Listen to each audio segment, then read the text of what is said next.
Hello, everybody. My name is Gilda Ross. I am the Glenbard Student and Community Projects Coordinator. I am so glad that you can join us tonight for this excellent discussion. I had the privilege of hearing Dr. Marianne Little at noon today talking about her book, Childhood Narcissism. And I think you're gonna walk away with some great takeaways that can truly make a difference in your family. We are so grateful to you. We are grateful to the sponsors and the promotional partners in all of the school districts in our area. Tonight, I'm really happy Jennifer Zimmerman is going to be introducing our speaker with the Lyle Schools. She's here tonight. And our ask of everyone is please share this resource because everybody is welcome at the GPS Parent Series. Let your families and friends around the country know that we are here and we are open to everyone. Quickly, I want to tell you about upcoming events that I know you'll want to circle your calendar about. When we return from spring break in 2 weeks on April 10th, we'll be welcoming Megan Leahy. Her book is called Parenting Outside the Lines. Tap into your intuition to connect with your child and go easy on yourself. She is a Washington Post columnist, and she'll be with us April 10th, noon at 7 p.m. The following week is a special event with two well-known thought leaders. Dr. Susan David's book is titled Emotional Agility, and she'll be in conversation with Dr. Kristen Neff, who is a true expert on self-compassion, something that we can all use these days. So they'll be talking a conversation April 16th at noon and 7 p.m. How to navigate change and embrace self-compassion. And then for those of you who have children or grandchildren or students in the awkward puberty, middle school years, you can't miss this program on the 23rd of April at noon and 7 p.m. when Karen Anderson, MD, and Vanessa Kroll-Bennett will be discussing their book, This Is So Awkward, Helping Kids Manage the Teen Tween Culture and Modern Puberty Explained. So circle your calendar for that one. Trevor Muir joins us on April 28th at 7 p.m. Don't call them soft skills. These are skills, the essential skills that employers are seeking. So lots to circle your calendar about. Find more information on the website. Let's get started. Introducing, as I said, Dr. Little is Jennifer Zimmerman. She's the assistant principal of student services at Lyle High School. She just came back. She's the coach of their softball team. She just returned, and she's going to take it away. Thank you, Jennifer. Thank you, Gilda. Good evening. Thank you for joining us tonight. I am pleased to introduce Dr. Marianne Little. Dr. Little is a clinical psychologist who has been in private practice for over 4 decades and is currently an adjunct professor at the University of Texas Southwestern Medical Center in Dallas and is the Department of Psychology and Special Education at the University of Texas at Dallas. Dr. Little has authored several award-winning books, including Loving Your Children Better, the Competent Kids series, and Childhood Narcissism, the topic of today's presentation. Dr. Little has been a consultant to numerous educational and psychiatric facilities. She lectures frequently to both lay and professional audiences, and we are delighted to welcome her to the GPS Parent Series today. Dr. Little, thank you for attending today. Thank you for having me. Let me go ahead and share my screen and I will go ahead and get started. Is that all right? Let's see if we can make it come up. Let's see. Well, this is it. You should share. There I am. Okay. So I am here. Let me just be certain this is not moving. Let me let's see. Okay, I want to start off and tell you that this is a lecture about childhood narcissism. Give me just a minute to get straight about this. But I want to tell you how I got started with all of this. And it is my strong commitment that if we want to build better adults, we actually have to start in childhood. And Frederick Douglass has a very famous quote. He said it was easier to build strong children than to repair broken men. And I've adapted those words to fit the life of a psychologist, where it's better to grow strong and caring children than to repair childhood injury in an adult. And so often that's what we see. Now, there we go. I want to just start off and tell you that narcissism is everywhere, and the topic of the day, it's really very involved. And it's not just me that says narcissism is everywhere. I actually checked today with some statistics, but I would tell you my observation, and certainly the observation of other professionals, is that narcissism is among our social groups more often than we would like. It's in our larger culture. And perhaps most disturbingly, it is currently growing in our children. And that is what I'm here to talk to you about tonight. I would tell you, in terms of evidence of this, current estimates suggest that between 0.5% and 6% of the US population may actually have a narcissistic personality disorder, which roughly figures up to being about 1 in every 200 people. But I would tell you that this is likely an underestimate. Many people who are knowledgeable about narcissism think the number is much, much larger than that. And the reason is because narcissists don't typically show up for treatment, or they don't endorse the relevant criteria which would allow them to be identified as narcissist. I would tell you another number is that personality disorders, of which narcissism is a subset, are estimated at about 17% of the population. But I would draw your attention to the bottom of my slide to tell you that don't just believe me.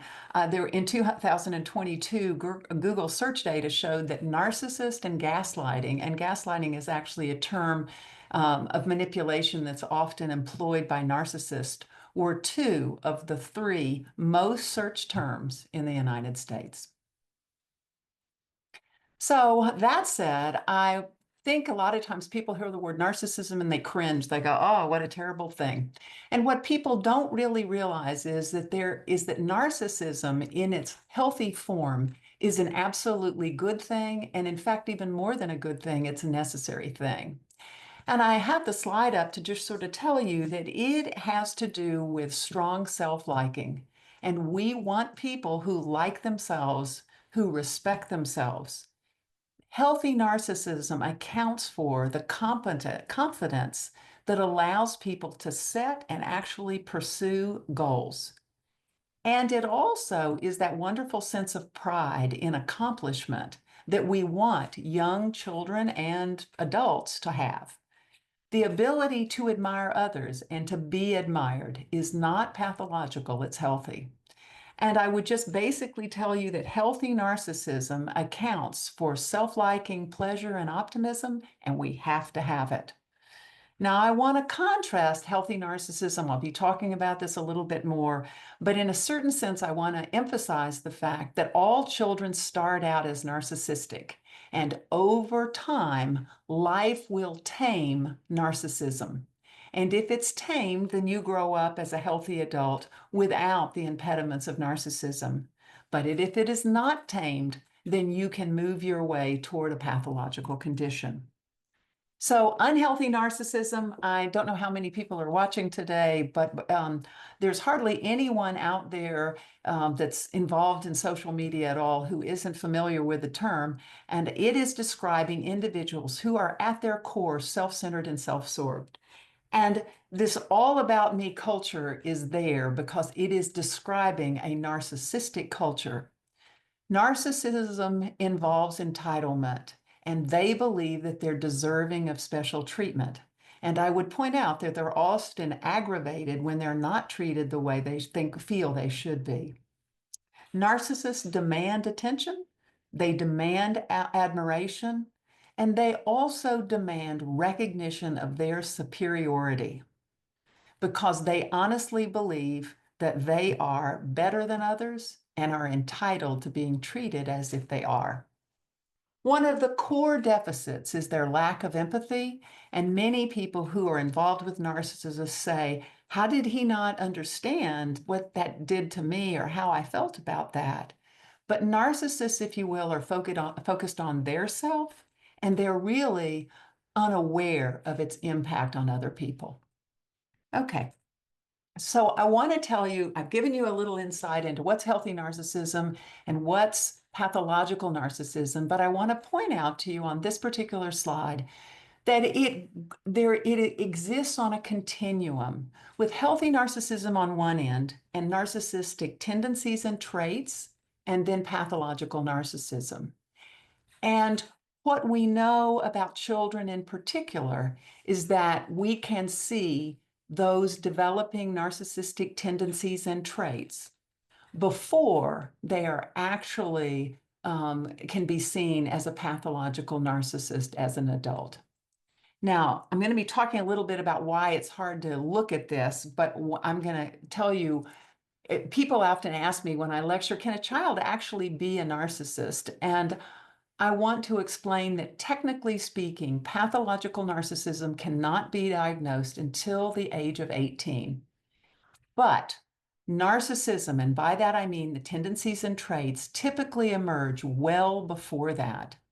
Researchers have shown that narcissism can be identified for research purposes. They have various instruments as early as 8 years of age.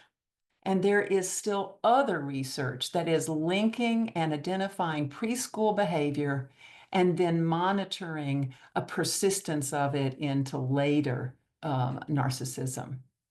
But basically, the purpose of my lecture is to explain that if narcissistic tendencies and traits are reinforced rather than reversed or somehow improved, these traits and tendencies will become increasingly stable and dysfunctional.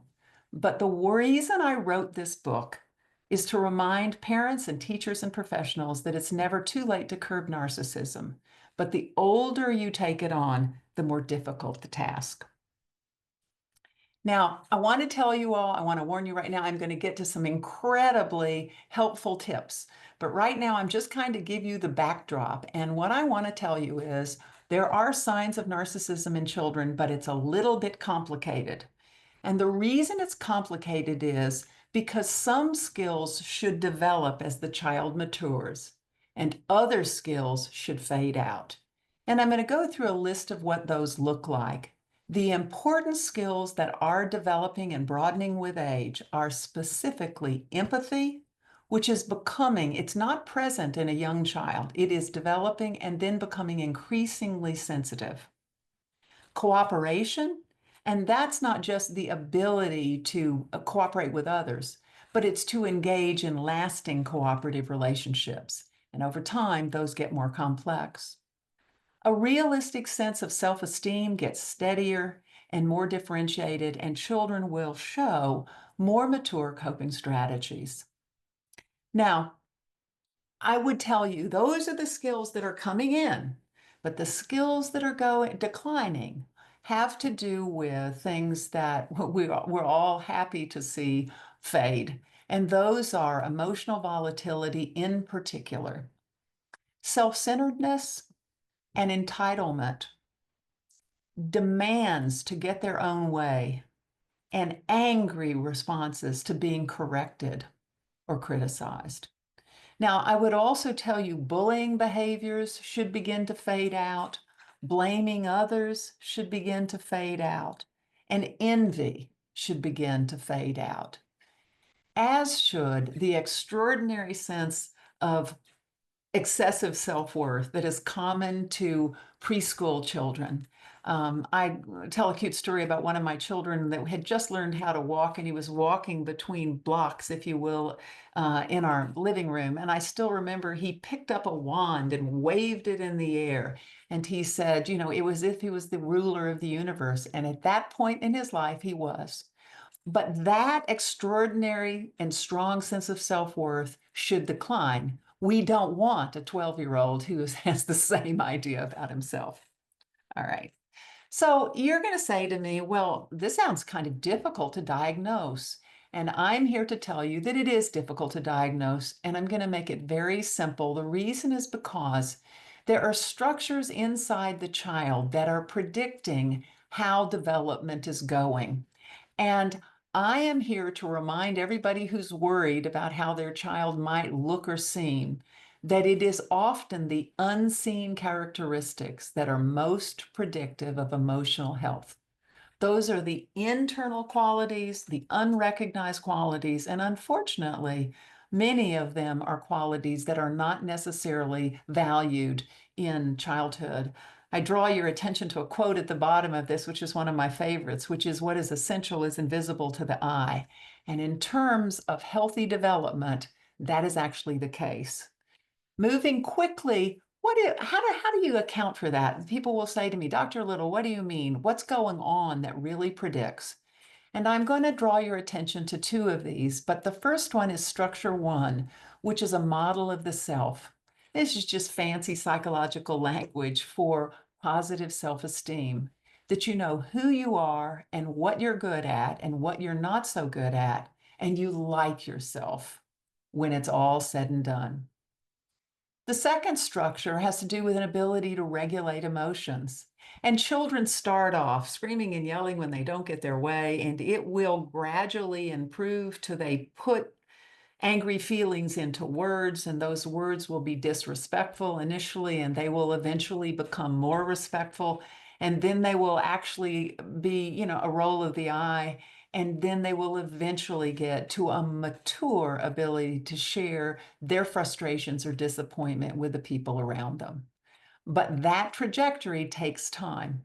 And narcissistic development interferes with that. The third one is an ability to take in and process information. And I would just tell you, information when you take it in for young children is somewhat distorted. And as time goes by, their ability to achieve perceptual accuracy, to really know what happened, which is a clever way, if I could just tell you, that what they see is not influenced what they need. And my best example for that is if I need to believe that Bobby's going to invite me to the prom, I may have a distorted idea about that if, in fact, he hasn't shown me any indication that he's interested in me. And so the more mature I am, the more a child can then say, I can see that I'm not seeing it accurately. And the last thing is a model of love and relationships. And this is just where people begin to understand and value others as equals. And I want to just tell you, something goes wrong in each of these structures in a narcissist. And with that background, let me just tell you, I'm going to give you 4 very cute stories, short, to explain how it goes wrong and what it looks like.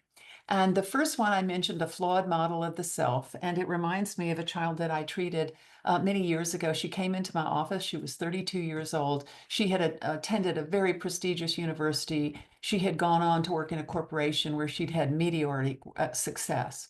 But when she came in to see me, she had a full-blown anxiety attack. And what she reported is that if anyone criticized her, she couldn't tolerate it. And if anyone outperformed her, she couldn't tolerate it. And either of those would set off an anxiety response.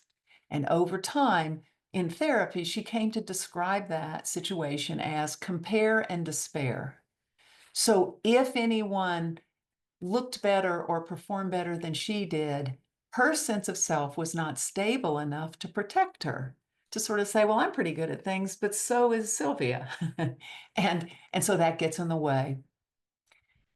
And a flawed ability to regulate emotions is a wonderful example. As a child I saw who I saw in her junior year, she had just been waitlisted at Yale and she had started cutting on herself. And as luck would have it, about 2 weeks after we started working together, she was admitted to Yale and she quit cutting herself. But I wanted to continue to see her. I thought there might be some structural issues at play, but the parents didn't agree with that and they pulled her out of therapy. But I would later learn that when she was at Yale in her second or third year there, she had a very serious relationship with a boy, and the boy broke up with her. And when he did, she started cutting again. So that the flawed ability to regulate emotions was always there. It was just that the circumstances hadn't conspired or set themselves up in such a way that you could see the deficit. Okay. The next one is a flawed ability to take in and process information. I would tell you I treated a real estate developer who was about 40 years old. He needed to fund the next big deal, and he had a key investor, but he refused to call the key investor to find out if he was going to invest.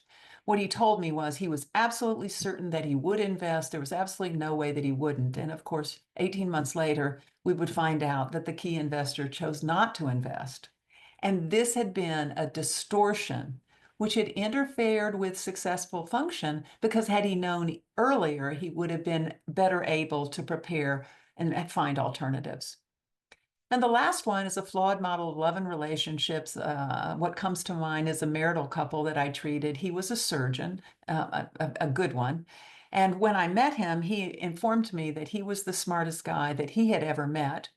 And he came to therapy because he was frustrated that because he was the smartest guy in the room, he didn't understand why his wife would not take his instruction the same way the nurses did in the OR.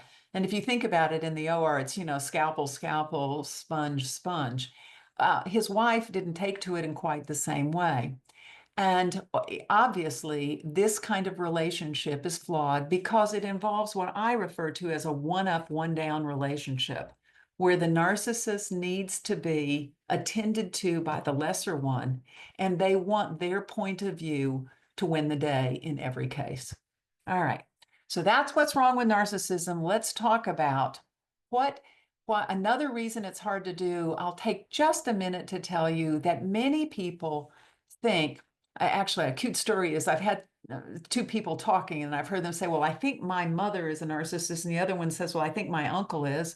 And then when they compared notes, they were so different. They said, well, how can that be? How can they both be narcissists?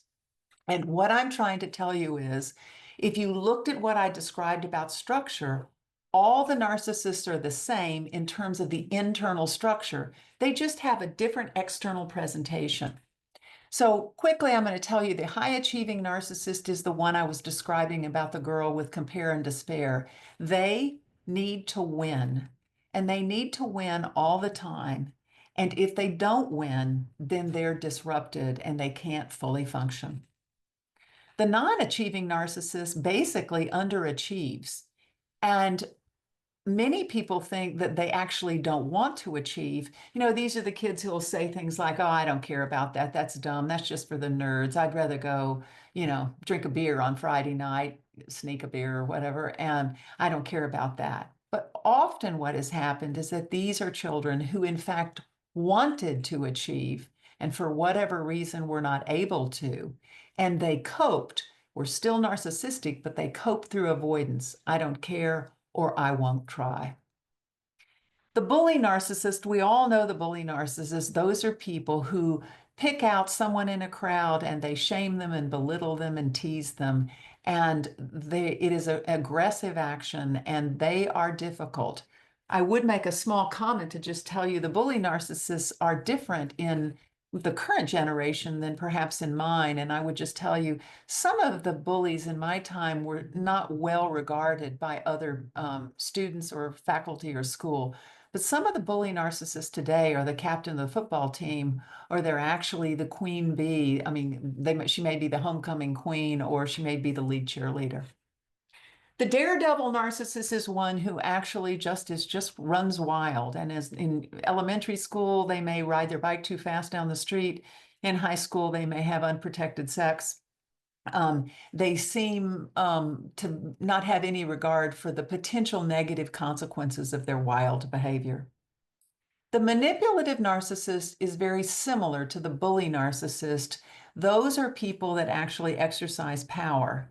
Many of them, as opposed to the bully narcissist, in my opinion, often are charismatic. And many people do not realize that they are a narcissist because the charisma is so enchanting that you can't see the abusive quality of the exercise of power. And then the last one is the closet narcissist. And this is actually someone who doesn't look like a narcissist at all.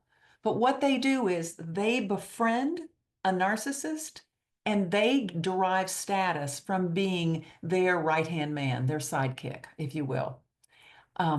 So narcissism is confusing because of these different types. And it's very broadly speaking, there are narcissists that are sort of grandiose, and then there are narcissists that are more understated. The grandiose ones are typically easier to see. The more understated ones are more difficult. All right. Now, I'm going to tell you one last story and then we'll start with tips. But I would just say, how do you know that a child has structures? And I was talking to you about it's often seen in the smallest of behaviors.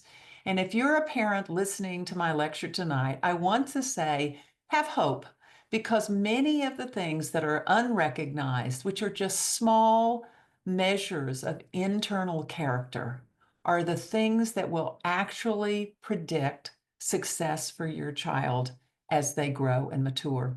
And I tell a story about being at a crew regatta, which is why you have this picture. And the story quickly put is there was an A team that was really an excellent boat. They were state champions and they were going to make their way to the nationals. I mean, and they had what would be considered very fast times, and it sort of beat the field. And it happened that from the same school, there was a B boat. And the B boat it was an okay boat. It wasn't extra special. And I would just tell you, it was an uncommon day. The winds were high, the water was rough. And as luck would have it, the B boat outtouched the A boat right at the finish. Now, that was interesting, just kind of nice to know that the underdog wins sometimes. But even more important was there was an award ceremony after it. And they give those awards, which they put around people's necks. And when they gave all the third place rowers their place, and then when they got to the second place team, which was actually the A boat, I always ask people when there's a group there, how many of those fellows it was in this case were there? And the answer is only one. So the one young man went up, got all four of the medals, went back and sat down, and then they handed out the medals for the B team that had actually come in first. And when that happened, that young man that had come in second got up, walked to the front, and shook the hand of each of the B team players. The entire place erupted with applause. And I always have wondered, were they applauding the wonderful work of a B team that actually came in first? Or were they actually applauding the courage and good character of the young man who had what it took to stand up and give credit where credit was due? All right. So that young man had the structures that I'm looking for. There were no awards for what he did. In fact, his team came in second. But it's that internal mechanisms that you can see in little things that matter. All right. So here are my tips to raise a non-narcissist. And this one will surprise some people because it has to do with avoiding treating the child as special. And I want to tell you that there is a risk to treating a child as special, because if you offer continuous reward and reinforcement for exceptionality, children can deduce that they are actually better than others. Now, that actually translates to an inflated but a fragile self-concept. And fragile self-concepts, are vulnerable to criticism and to poor performance. And so a child that comes to believe that they're special can believe that they need and should have special treatment, and they should have special relationships, and they can, in the end, develop an inaccurate sense of the way the wider world works. Because even if you treat your child as special, you can be certain that not every environment they're in over the course of a lifetime will they be regarded as special. And many of the children who believe they deserve that don't work well with others and end up laughingly treated someone not too long ago. Well, he kept getting poor performance scores from the HR department for basically what was a child, doesn't play well with others, but as a grown-up. All right. So I want to just tell you that the specialness paradigm, many people there was some research in the 1970s and 80s that basically tied self-esteem to praise and attention. And so it led people to believe that if you just gave people a lot of trophies and you praised them a lot, that you would make them feel good about themselves. We have had research in the decades past that have actually shown that the specialness paradigm actually isn't good for children. It builds negative qualities in the child that range from entitlement to inconsideration to selfishness. And all of those negative qualities result in poor relationships. Tragically, children who are treated as special do not necessarily end up feeling good about themselves. They end up feeling better than everyone else. And that's an important distinction. All right. Number 2, set age-appropriate limits and make age-appropriate demands. And I would just tell you that in order to deflate narcissism, children have to be frustrated. Now, this isn't extreme frustration. Let me be clear. I just mean age-appropriate frustration. They can't go out until they make their bed. They have to pay so much because they spilled a Coke on the sofa and it has to be cleaned, and they've got to pay $5 to get it cleaned. Those things are frustrating to children, but they are essential for them to grow. 1, it improves frustration tolerance, but 2, it also builds confidence, because what it teaches a child is I can get through difficult things. I didn't like that, but I managed it. All right. Now, in some cases, children who don't have limits can actually conclude that the rules don't apply to them. They apply to other people, but not to me. That's typical of a narcissist. And they feel like, they have to pay their taxes, but I shouldn't have to pay mine because I'm a special person or because I'm especially bright or whatever it might be. Importantly, in order to develop self-discipline, you have to have experienced discipline from others because it's part of how you learn. Your teacher tells you have to turn in your homework on Friday. And after a while, you will begin to say, if I have to turn that in on Friday and I want to go out with my friends on Thursday night, then I suppose I'm going to get it done on Wednesday. But that's not because the teacher said it, but because you have now figured it out yourself.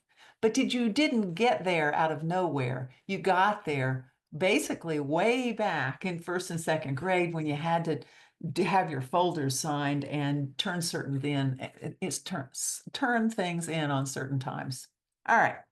Number 3, offer judicious, and note what it says here, not excessive praise. And I would just tell you that I've been doing this work for a long time, and I've been giving these lectures, and it's actually fun because parents or professionals will tell me the kinds of things they've heard other children say, or excuse me, parents say to children. And it really is true that a lot of times parents or relatives will say things that you really are the best child in the world, you are the smartest child in the city. And those kinds of things don't actually build confidence in children. They have to be grounded in reality. And if they aren't grounded in reality, it's not meaningful to the child. Now, if you give too much praise, it can undermine the effect of actual achievement. And by that, I mean, you want to be able to know that you worked hard and that you accomplished something and that you are receiving recognition for what you actually achieved. Okay. Now, I would just want to tell you that this can contribute to a sense of being special. If you've gotten this kind of excessive praise, you're the most beautiful girl in the school, you're the best person in the world in mathematics, that you can develop an inflated and not healthy sense of yourself. All right, number 4, treat imperfection and failure as normal and to be expected. And if you don't do that, you can encourage the development of a vulnerable self-concept. and a child that has low frustration tolerance.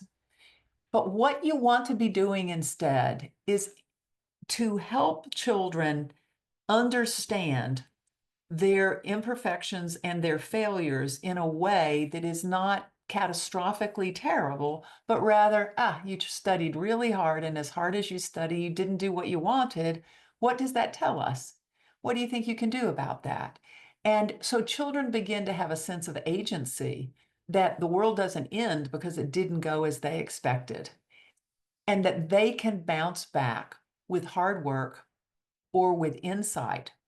Now, I would just tell you, in the world that we live in, a lot of families push perfection. I have heard a parent said to me, the quote that's here, "We only accept A's in this family. Nothing less than 100 is acceptable." And I wish I could tell you that I made that up. I did not. I actually heard it. But there is a large emphasis on being not competent, but being excellent. And that flies in the face of the need to be what you need to know, that you're imperfect and it's okay, and that things cannot go your way and you can survive. All right. And the last one is love your child unconditionally, and love them not for what they do, but who they are. And this is a critical distinction, because children who feel loved for who they are have a sense of security, and they have a positive model of human relationships, and they have a positive self-concept. And the absence of it does exactly the opposite. It results in emotional insecurity and a poor self-concept. Now, children raised with warmth and acceptance learn to have confidence that they're good enough. And that just means that they like themselves, and that they don't need to prove themselves every moment of every day in order to feel good about themselves. Now, I'm going to give you two other tips that I think are important, and one of them is teaching empathy.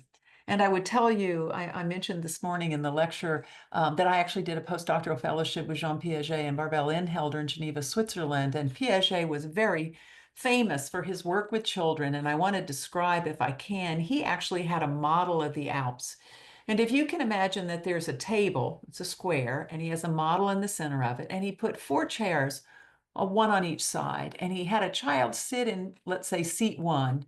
And without changing into seat 2, 3, and 4, he said, draw what the Alps would look like from the different perspective. And children, when they're young, will draw the same picture 4 times.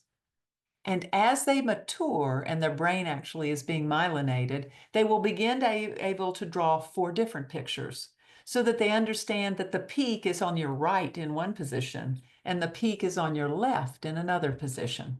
And I talk about this same thing almost every week in my practice, because I encourage families, parents, children to practice emotional perspective shifting. And this is basically how you teach empathy.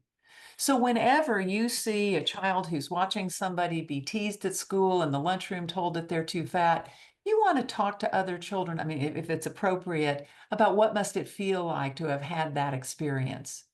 And you want to share with other people your experience, and let them see that not all people experience the same event in the same way.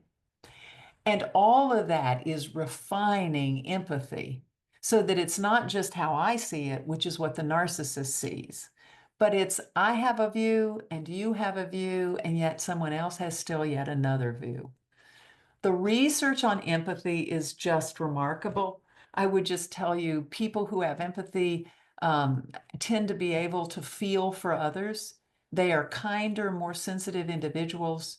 And I would tell you that they have success in most areas that involve interpersonal engagement, whether that's being a boss, or whether that's being on a local soccer team, or whether that's just managing a project in the community. All right. And then next, the last tip is encourage development of a healthy self-concept. And let's go back to what I talked about, the structure of narcissism, because The primary deficit in narcissism is a problem in the self-concept. But there are two steps in terms of knowing yourself. The first one is the self-concept, where I said, this is who I am. And kids have to learn what their strengths and weaknesses are, and they have to have a realistic estimation of what those strengths and weaknesses are. And they want to have a realistic knowledge of the kind of improvement that they can make if they put effort in around those strengths and weaknesses. The second step I actually call self-esteem. And self-esteem is really a basic understanding that I'm lovable and valuable as I am. And that is independent of how I achieve or perform. So I would remind, if there are any teachers here, but parents as well, that there are parts of this. A child has to learn to accept themselves, but they also will key off of acceptance and regard that others model for them about them. So if a coach is telling a student, I think you've got grit, and that's a wonderful quality in you, kids are more likely to say, huh, you know, Coach Jones thinks I've got grit. I think maybe I do. I'm going to watch. All right. And the last thing I'm going to tell you is there is now research about how to build self-esteem without narcissism, and it follows three general areas. One is praise. The praise must be realistic rather than inflated. Performance must focus on self-improvement rather than outperforming others. And thirdly, regard. Children must experience unconditional regard rather than conditional regard around achievement. I still like you, but darn, you're having trouble with that algebra problem. And I understand that. All right. So moving along, oh gosh, okay, I have gone longer than I intended here. Let me just go ahead, and I'm going to make two comments. I'm going to talk about parenting. I would just tell you quickly that parenting used to be binary. We used to kind of say you're either sensitive or insensitive, attentive or inattentive, warm or cold. And what we found out is that you can do this on any number of dimensions. And I would tell you that I'm not the first person to try to put this on a continuum as opposed to either ends of it. Aristotle was actually the first person to do this that I can find. And he actually looked at something called the doctrine of the mean, where he talked about courage. And he said, if you have too much courage, he said you would actually be rash. But if you had too little courage, you would actually have cowardice. Okay? So what he said was nothing was inherently good or bad, but rather was dependent on the dose. And so when it comes to parenting, and that's what I want parents to hear, that I generated two dimensions based on the research, where I'm talking about how parents view a child and how parents treat a child. And this is a critical kind of chart to just tell you that you can see a child too positively, and where that you will have a grandiose or inflated view of the child, or too critically, where you will see them as unworthy and undervalued. And what you're searching for is that one right in the middle, where you have an accepting view of the child. You see the child as worthy and valuable, and you have warmth for the child. So the idea here is that one can overparent and one can underparent in terms of how they see the child. This is where the specialness paradigm gets us into trouble. Now, the same model holds for the treatment of the child, where you can have too many limits, too high expectations, too much supervision. And in the negative position, there would be lax limits, very low expectations, limited supervision. And what we're searching for again is appropriate limits and discipline, realistic expectations, appropriate supervision. Now, I'm going to tell you, you don't want to know too much about this, but I crossed those two axes, and based on that, I was able to generate 4 parenting positions that encourage narcissistic development in the child. And obviously the answer is we want to hit right here in the healthy center. And my next chart is easier to understand because I'll walk through each of these. But the hovering directive parent position is when there's high expectations and the child is seen as special. And that is most likely associated with a child that comes up with a superior, perfectionistic, better than attitude. Now, the indulgent permissive parents is the lax limit setting with seeing the child as special. And that child is most likely to end up entitled. The critical harsh parent has excessive discipline and sees the child as unworthy. And that child is most likely to end up manipulative. And then the last position is the inattentive, disengaged parent position, where there's a lack of involvement and the child is not seen as valuable. And that is most likely child outcome is to be disengaged. Now, what I want to point out to you is it is these different parenting positions and treatment that I think contribute to, you remember I showed you that list of different types of narcissists? I think they are parented differently, but they all have, if you will, the structures that are common to narcissistic development. All right. I'm going to just tell you, but here's where we wanted to get the healthy center, which I refer to in my book as moderation parenting. It is a healthy view of the child that is accepting, where you see the child as worthy and there's warmth for the child. And the healthy treatment of the child, where there are appropriate limits, realistic expectations, and age-appropriate involvement. Now, I'm going to leave you with a couple of challenges right before I go. The challenge that I would tell you, if for each of your parent who's here listening, is the challenge is to believe in the long game. And most of you are looking at your child. The reason I have this particular picture up, you think of them as an infant, and then you see them riding a bike, and then you see them growing up and dressing up. But I want to remind you that the one I'm most interested in is the last picture that shows you the 35-year-old. Because the task is really to rear a competent child who will be and is a good person, a person who likes himself and that you like as an adult, and who has the benefit of positive relationships. The next challenge is to focus on unseen growth. And that's where I keep talking about look at what's going on inside the child, whether anybody in the world recognizes it. You know when your child made a homemade birthday card for his sister and wrote a nice note, even though he sometimes teases her, okay? And we know that that shows that progress, okay? But many of the things that are predictive of non-narcissistic development are not necessarily rewarded by the world. The next one is to balance the need for affection and the need for struggle. And I would just tell you that children have to have both.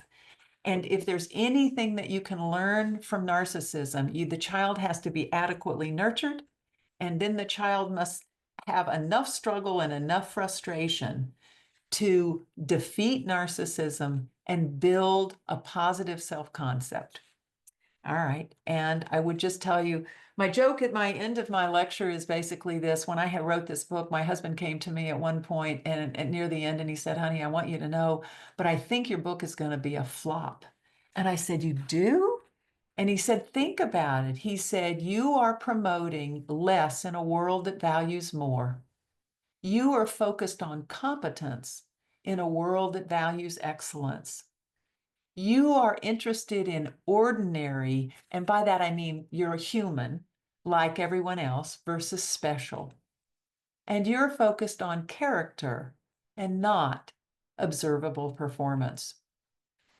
I was going to leave you with just an interesting quote that I would tell you. Someone sent me this after one of my lectures, and it's worth thinking about. They said parents are often more worried about their child's future college application than they are about having their child internalize valuable lessons. When parents seek to control outcomes for their children, they are trading short-term wins for long-term thriving. And that's the words I want you to hear, short-term wins for long-term thriving. his words, not mine, but they're trading the promise of a college bumper sticker for a happy, well-adjusted 35-year-old. And I think there you have it. Okay, so take it away, Gilda. What now? Fabulous. I'm just thinking about what your husband said, that the book is going to be a failure. And I think he was, I'm glad that he was proven wrong. But you've really encouraged us, empowered us to listen to that inner voice inside of us, that we know this. And that's why hearing you with your research um, put us on the right path about those little tiny successes, that internal structure of the child. So much, it just reminds me, Jarek and I were talking afterwards this afternoon after your talk about how this is so much of what we try to do with GPS. Love the child in front of you, not the child that you wished you had, not the child that you hoped for, imagined, but that child who deserves all of you and all of your unconditional love. So I have a question about, this is tough. This is tough work you've given us here. That Yes. Uh-huh. you want the child to like themselves Uh-huh. without going overboard. So help us with that balance of helping your child to like themselves, which I think is tough nowadays with social media and so on. So how can we do that? Yeah, I would just, as an aside, tell you that I'm very much concerned about the culture because we are actually promoting exceptionality, where you have to be beautiful, you have to be thin, you have to be rich. And it's almost, if you're not, then you're a failure. Mhm. So I think part of what worries me in this world is that we also are being educated by social media. And I think we fear for our children and want them to be the things that we are now being taught are perhaps essential, which is how moms can get upset with adolescent daughters who are overweight, or dads can be upset when their son is not particularly athletic in high school. Because in some cases, it's because they're frustrating their dreams for them. But in yet other cases, it's, I feel like they must have some of those skills or they won't be successful.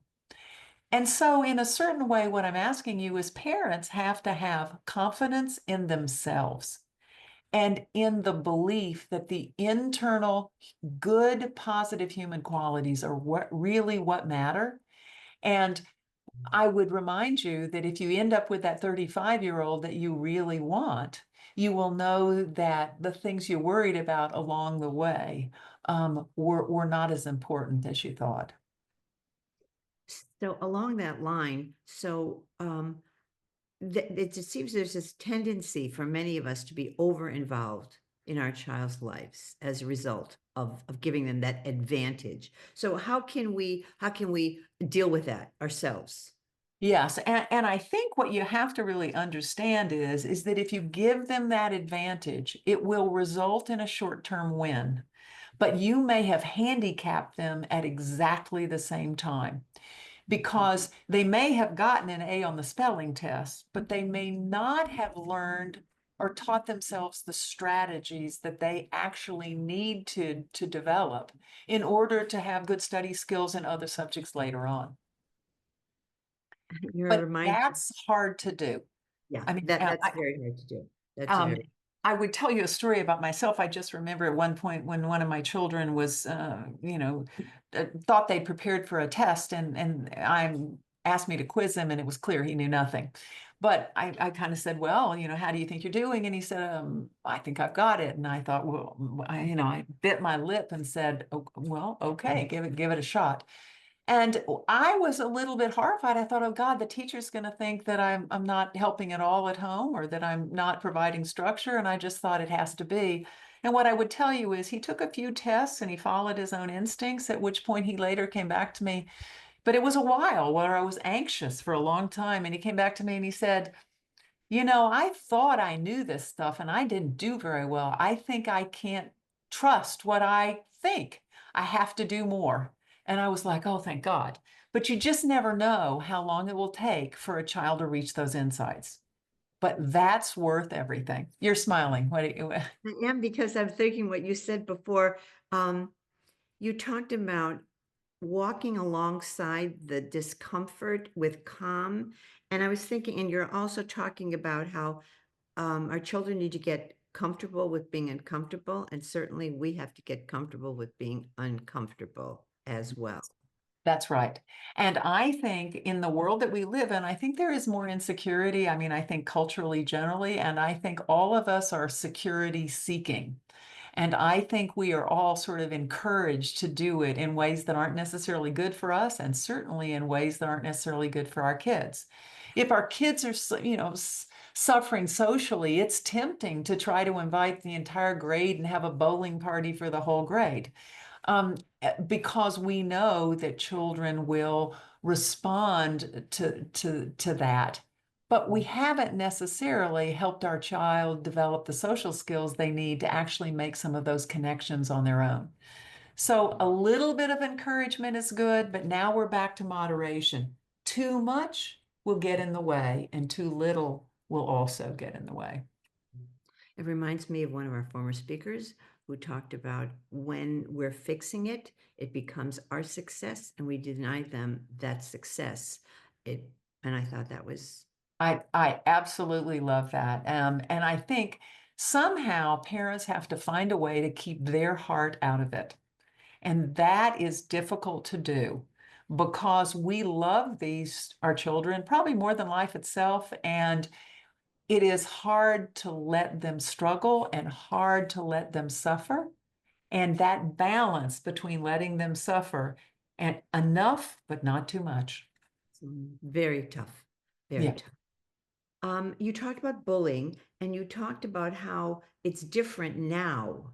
Um, can you, how has this come about, and how can we help? Yes, unfortunately, in my career, I do think that the bullying has changed in part because of what I said, that I think it's a little bit more dangerous when the bully is a high status person in the school as opposed to a low status person. And I think what we are wanting to do is to help children understand and manage hurtful behavior from others.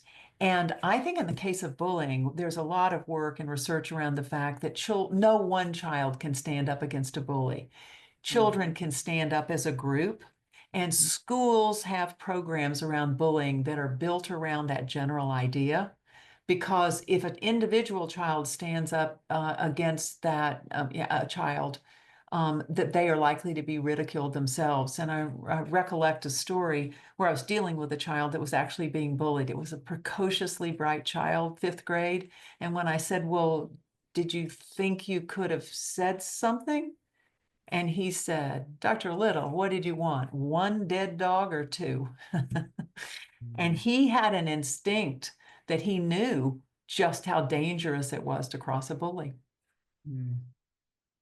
There's a question that just come in about, you mentioned moderation parenting. What's moderation parenting? Yes, and moderation parenting is this general idea that for every developmental stage, you want to seek the middle ground, not too much or too little. It's what I'm talking about on the continuum.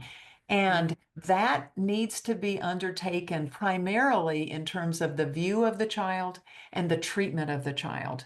And I don't know, someday there may be a book about that. If I don't run out of steam, it might happen. Okay. Here's a question came in. What goes wrong in the self-concept of a narcissist? Yeah, what goes wrong in the self-concept of a narcissist, which is a wonderful question, is they do not have a healthy sense of security.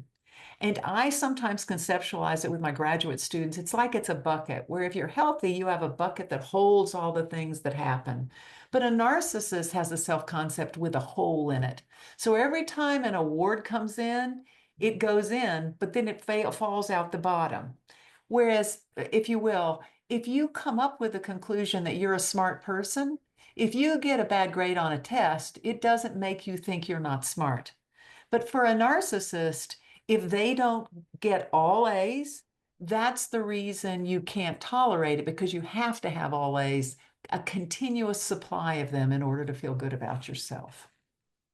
Last two questions. Do narcissistic parents see their kids realistically? Often not. And we have research on that. Another incredibly great question. There are some researchers in Denmark that have done studies, and they have shown that parents who are narcissistic and tend to overvalue their children. And they did some research where they actually looked at how bright and how talented were these children. And the children that were that were overvalued were not brighter than other children. Okay. This is a great question from one of our regulars, Lyle. Can you speak about how you got into this profession and this particular psychological area? Oh, what a wonderful question. What fun for me. I absolutely never intended to write a book on narcissism. I live in a sort of and practice in a sort of higher income people with more skills and talents and opportunities. And I would tell you that I began to see more narcissism in the adults and in the children than I had ever seen before. And literally, the way I got to this was I thought, if I'm going to be any good as a therapist, if I'm going to be a good doctor and able to help people, I've got to know more about this. So it sent me back to the literature. I was also disturbed by the fact that I was observing that there was more and more of it, because I think if there are too many children that are narcissistic and particularly that have high status, they model poor behavior for our children. And I have seen other children who think, well, gosh, Billy is the most popular guy in the grade and he teases Edgar, I mean, so can I, Mom, and I was worried that we don't have enough of the non-narcissistic children to counterbalance the impact of a charismatic narcissist. Mm, That's excellent. I know Jennifer joins me in this question here. Where it's 8 o'clock and our children, hopefully, they're here or they will be here soon. So when we turn to our children tonight, what do you think? What's on your heart that you want to share with us and leave with us? Yeah, I want to remind parents that their child is unique in the world and special to them, and that Mhm. they don't need external recognitions to delight in the celebration of life and the celebration of healthy relationships. So when you kiss them goodnight, just remember to tell them the things you like about them. But when you talk to them tomorrow, when you've got to tell them that they didn't make their bed and they can't go out with Edgar on Friday night because of it, then remember too that how much you love them and that it is that balance. But kids who know that they are deeply loved will tolerate that better than children who don't. Lovely. Jennifer, thanks for joining us tonight. Thanks all of you that stuck around. We still have so many people that are here. Jennifer, you want to say some closing remarks here as your thank Dr. Little? Yes, Well, thank you, Dr. Little. I appreciate it. And I think from a school perspective, school is a safe place for students to make mistakes. And that's where we need them to learn them. That it's okay to make mistakes at school. And that's where they learn, they have their safety net. And so it's okay. I Mhm. love that. And I love teachers like you who know that, who are really willing to, allow everybody to achieve in their own way. And I think it's wonderful. I had a sense about you when I met you the first time on Zoom, and I knew you were a coach. I thought she knows how to connect with kids. Thank you. You're Thank you welcome. for your time tonight. Yes, absolutely. My pleasure. So much good wisdom. We're so grateful to everybody that stuck around. And this is where we go hug the kids. So we'll Yeah. do that right now. Thank you. Thanks, everyone. Have a great evening. See you next time. Thank you. All right. I want to get right away. I want to get into this push-pull as a parent where you want your child to feel special, you want to acknowledge performance, and and you've got an environment that's supporting that. How do we deal with this internally, knowing that character is so key? Right. And I think a lot of that is that you have to engage the self-talk, which really says that what I'm looking for here in a world that does require or does emphasize excellence, that competence is really the key. Mm. The goal is, do you actually know how to manage a camera? The fact that you may not be going to be Ansel Adams is another story. But if it happens, and what I fear happens in this culture in particular, is children end up not learning to love to run because they're not the best runner.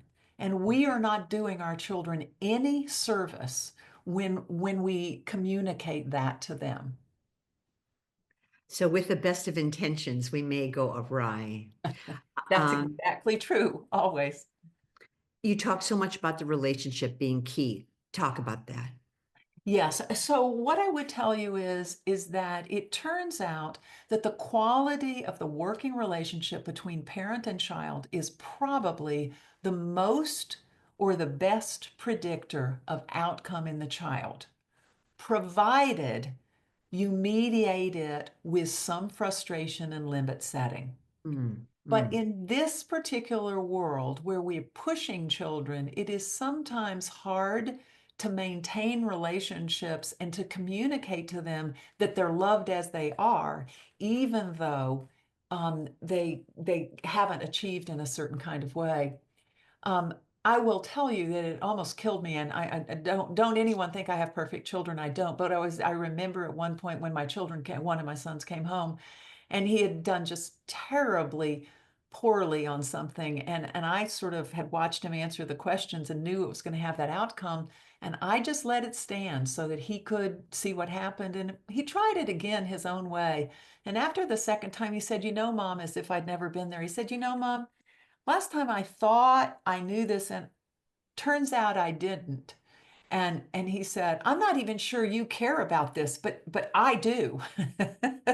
And that's what we're trying to do, is transfer, let them know we're helping them and we're available to help them do what they want, but somehow we have to protect them from feeling like that our loving relationship is at risk if they don't succeed. Would you say there's a number one, I'm trying to raise this loving child who is full of character and empathy and compassion. What's one problem, the biggest problem that you see parents do? What are they doing wrong? The number one thing I think parents, there are books out now about the anxious generation, and we're talking about our children. Well, I think we ought to be talking about us. And by that, I mean because we're anxious parents. And I think so often the complication is that people are thinking, if I don't ensure that he get this skill, then oh my gosh, he may never be able to have a job, or we catastrophize and don't believe that there is a place for people of good character. Because unfortunately, in social media, we're kind of bombarded with the idea that only if you're the best of the best, that's the only way to be successful. I wish I could tell you how many people that I have seen that are extraordinary people who had rather ordinary life courses until they found their passion, until they found something that interested them.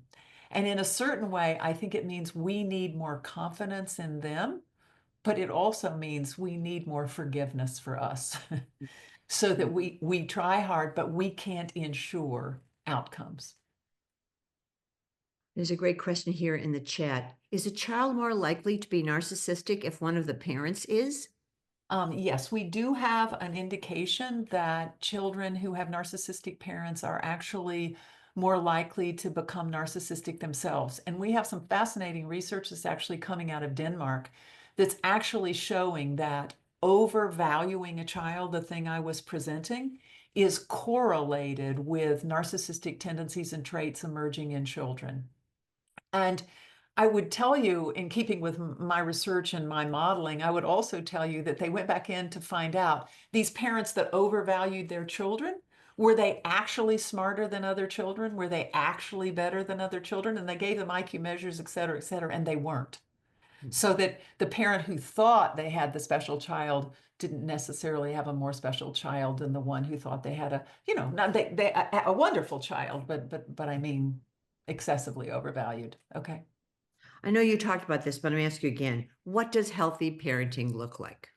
Well, healthy parenting, I just want to remind, is really about getting that the connection between a positive connection. I like you and you like me, and that you're navigating the frustrations of their development with a positive attitude. I happened to just observe a family that was watching a child, a toddler. It was just really interesting, but it was a reminder to me. And the child did some things that were really very difficult. And the parents just both had this very positive attitude, and they just sort of laughed and accepted whatever it was and picked up whatever and just laughed. And the child just went on, and it was that willingness to live with it with a sort of happy attitude. It's, as I often say, one of the goals of life is to live alongside of difficulty with calm and optimism. And it is because most of life, there is always something going on backstage that is problematic.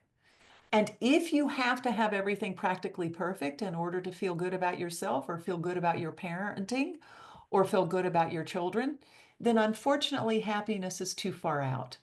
And that's the reason that this optimism is really incredibly important. Let's talk about modeling.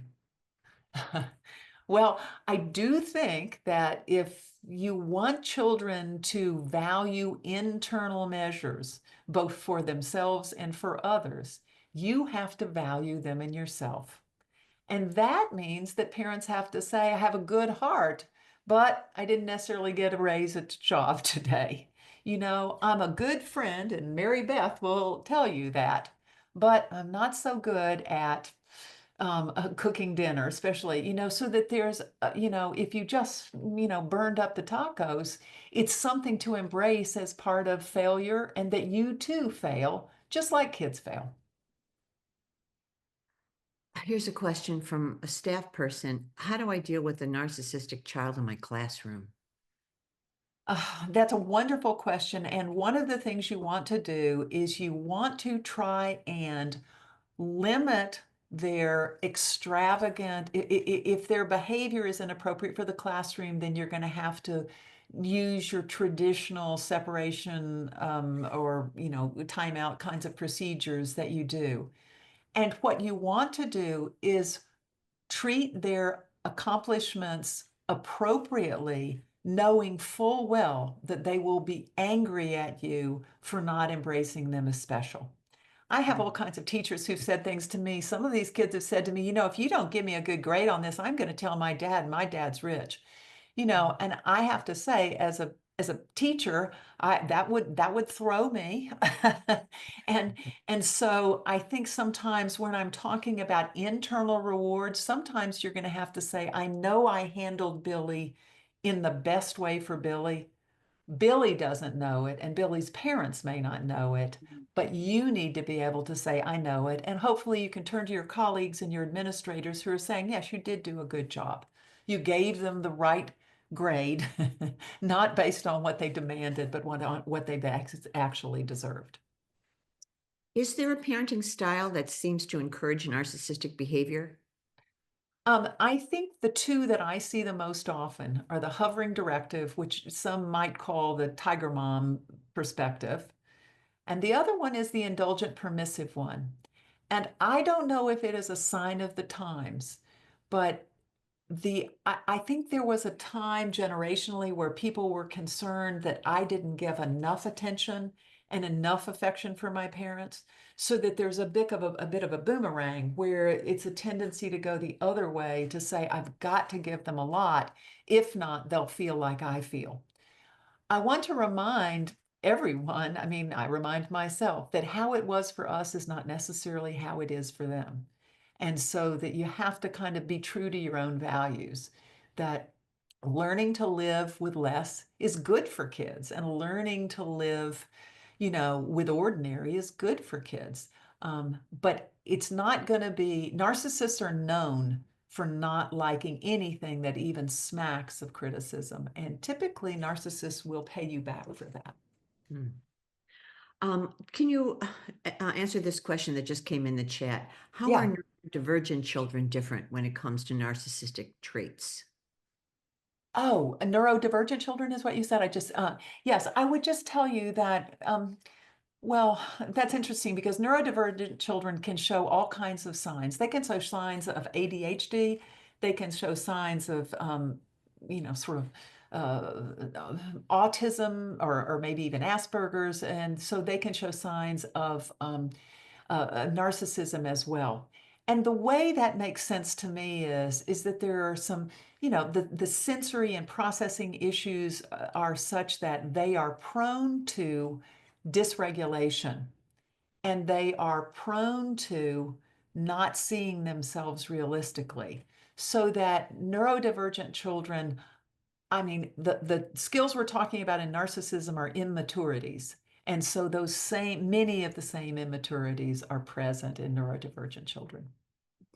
Two great questions in the chat.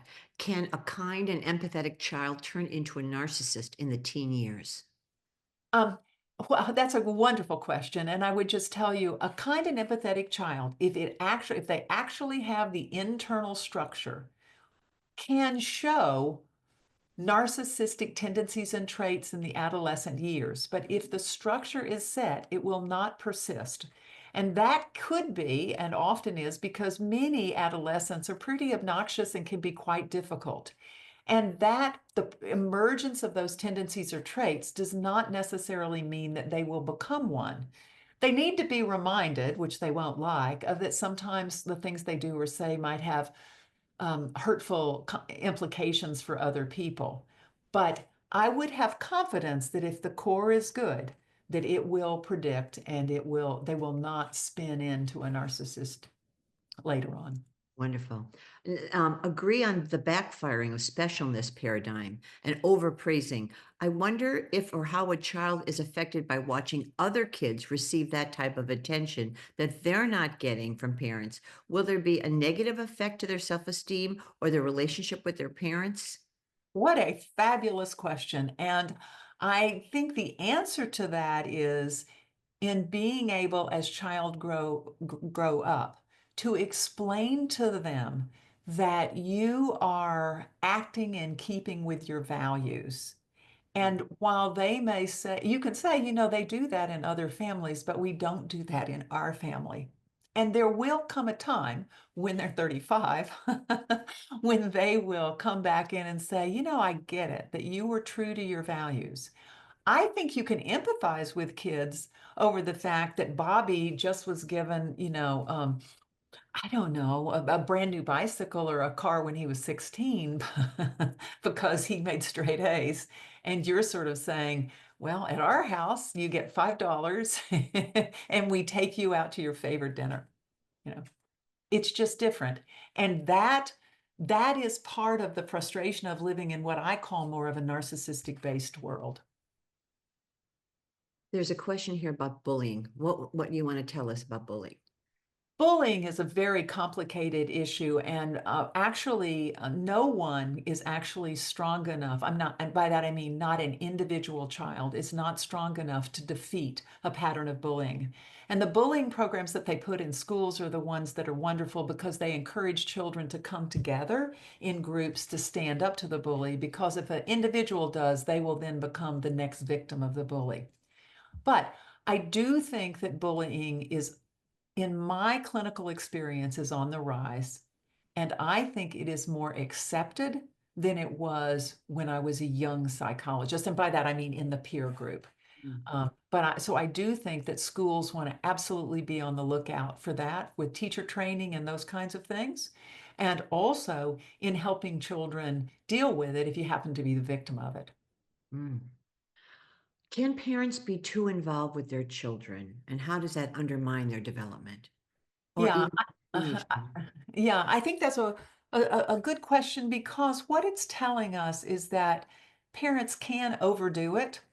And I think when I talked to you earlier about it seems like if some is good, more is better, I think it surprises parents that overdoing it could actually undermine children.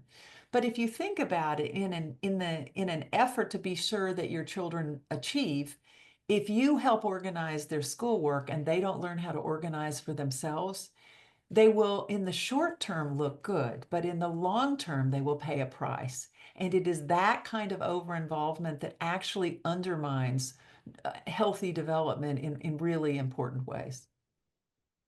How is our culture contributing to this narcissistic world that we have? Yeah, I would just tell you that I think there is a lot of education, particularly in social media.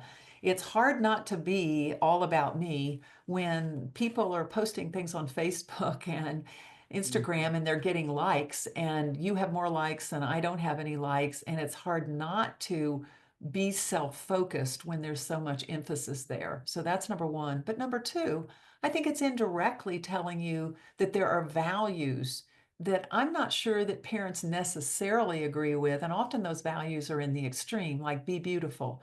And we know that there's data, I mean, about, if the women that are, we see pictures of are in the top, are the thinnest people in the population, and then you aspire to be that, you can't achieve that. And so that we know that that kind of messaging, whether it's be beautiful, be brilliant, be smart, be successful, be rich, that it sets up too much for everyone to be unsuccessful because the standards are too high. And I'm not sure those are the most important values. There isn't a lot on social media that says be nice, try to be a good person. You would have to get that indirectly, not directly. We're getting very close to the end, but this is another great question. How do you help a child who becomes friends with a narcissist? Well, that's also a fabulous question. And I would just tell you that many children fall victim to narcissists, as do adults, because narcissists actually often pick out very healthy children to bring them under their wing. And when you are the object of interest of a narcissist, nothing feels quite so great.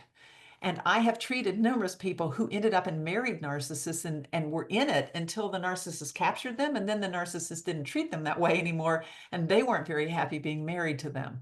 So I would say you can point it out to the child, but you have to let them come to their own conclusion, particularly if they're older. Because if you end up and say, no, you can't be friends with him, he's a narcissist, the kids, that's going to send them right into it.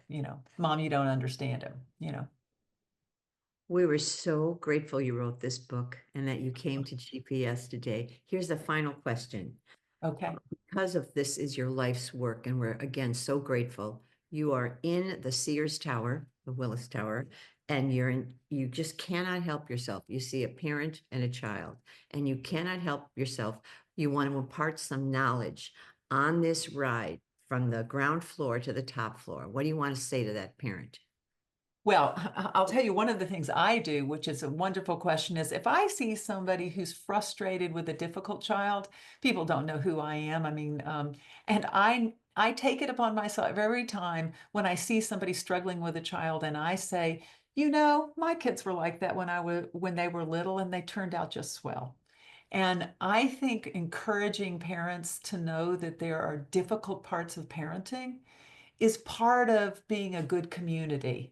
And if we lived in all little villages, I think we would be able to do it more often. Beautiful, beautiful words for us to conclude. We have so many people still here. You want to make a phone call, you want to text somebody, you want to let them know we'll be back tonight at 7 p.m. We will do this all over again. Come back with your questions. And I would want to just tell you, I'm a kind of thoughtful person, and my book is complex, but it has lots of really practical exchanges between here's what a mom might say to a kid and here's what a kid might say. And so I really, if it rings true to you, then I would encourage you to take a look. Excellent. Thank you. This is usually we go hug the kids. If you've got kids around, go hug them now.